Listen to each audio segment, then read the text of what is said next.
Bien-aimés, je vous salue au nom de notre Seigneur Jésus-Christ de Nazareth.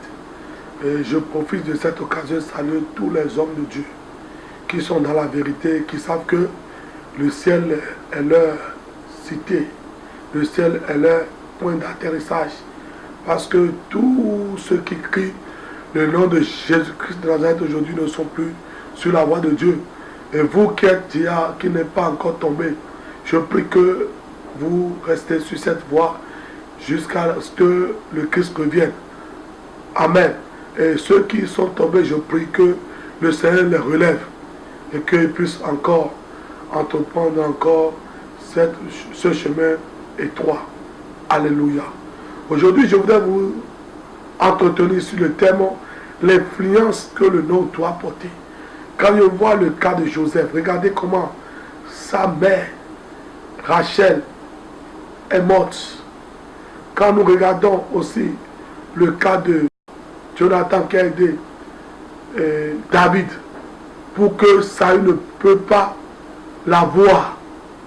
Après, Jonathan est mort. Et quand Jonathan est mort, nous allons, quand vous lisez 2 Samuel 4.4, je vais vous lire ça ici. Jonathan, fils de Saül, avait un fils spectre de pied et âgé de 5 ans lorsqu'arriva de Gisraël la nouvelle de la mort de Saül et de Jonathan. Sa nourrice le prit et s'enfuit, et comme elle précipitait sa fuite, il tomba et resta boiteux. Son nom était Mephibosheth. Vous voyez, son père est mort. Il n'a pas joui de son père, mais son nom, le nom qu'on lui a donné, s'appelle Mephibosheth. Et quand vous allez chercher l'explication de ce nom, le nom veut dire un nom qu'on ne peut pas considérer, un nom qui ne peut pas jouir de la grâce ou bien de la faveur de Dieu, un nom qui ne peut pas, ce nom est déjà donné d'échec à l'avance. Et quand vous lisez 2 Samuel 9, 5, le roi David l'envoya chercher dans la maison de Marquis, fils d'Amiel, à Lodébar. Vous voyez, on est allé déposer Mephibosheth à Lodébar. Et le nom de Lodébar, le pays s'appelle un pays d'oubli. Donc, lui-même, son nom n'est pas considéré, on est allé déposer dans un pays d'oubli. Ça veut dire que personne ne peut se rappeler de lui. Mais, si les alliances sont brisées, là où tu ne penses pas aller, c'est là où tu iras. Ce que tu ne penses pas faire, c'est ça que tu vas faire, parce que l'alliance est brisée. Et comment l'alliance va briser? Tu ne peux pas dormir pour dire que la main n'a qu'à tomber du ciel. Tu ne peux pas dormir là pour dire que les personnes n'ont qu'à venir prier pour toi. Tu ne peux pas dormir, tu ne peux pas rester les bras croisés pour dire que la malédiction qui est derrière toi, derrière ton nom sera brisée. Non, tu dois faire des efforts. Tu dois faire des prières ferventes. Tu dois prier Dieu. Tu dois dire, Seigneur, la malédiction qui poursuit les gens de ma famille ne va pas me poursuivre. Et c'est ainsi, tu vas prier. Quand tu pries, Dieu va écouter ta prière et effectivement, tu vas comprendre que effectivement tu es sorti de cette malédiction. Maintenant, comment il faut savoir qu'on est sorti de la malédiction?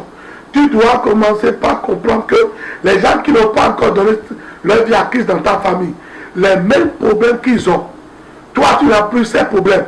C'est pourquoi on voit une certaine personne dit que dans notre famille, aucune personne n'est mariée. La femme ne reste pas sous un toit. La femme ne reste pas dans un foyer. Quand il fait même s'il fait des enfants des années, après, elle revient encore dans la maison familiale. C'est des malédictions. Ou bien tu vas apprendre que le papa est mort président, l'enfant aussi est mort président. Tu vas apprendre que dans la famille, ils ont une maladie qu'on appelle tension. Nous devons connaître toutes ces choses-là et prier. Ça te donne la chance, la grâce de savoir que oui, tu as sorti dans des malédictions. Regardez le cas de, quand vous lisez Jean 1er, 45 à 46e verset. Quand Philippe a dit à Nathanaël, ceux dont les Moïse ont parlé, les prophètes ont parlé, Jésus de Nazareth, est né à Nazareth. Nathan lui a répondu, Philippe, toi tu dors. Est-ce que quelque chose de bon peut sortir de Nazareth? Et Philippe l'a amené, viens voir. Parce que Dieu a brisé la malédiction qu'on a prononcée sur Nazareth. C'est une malédiction prononcée sur Nazareth. Et toute personne à Nazareth ne peut pas vivre là et trouver du travail. Ne peut pas vivre là et avoir de femme, ni des enfants, ni de mari. Ne peut pas jouir de bonheur. Mais là, quand Jésus-Christ est venu, l'alliance a été brisée. Toi, en tant que chrétien, qui a écouté ma voix, brise aussi cette alliance avec la prière fervente de Jésus-Christ, avec le sang de Jésus-Christ, avec le feu du Saint-Esprit, sans rien ajouter. N'attends pas ajouter des bougies, n'attends pas ajouter des croix, n'attends pas ajouter du sel, ni de pomme, ni de l'huile quelque part. Mais sache que au nom de Jésus, tu vas briser ces alliances.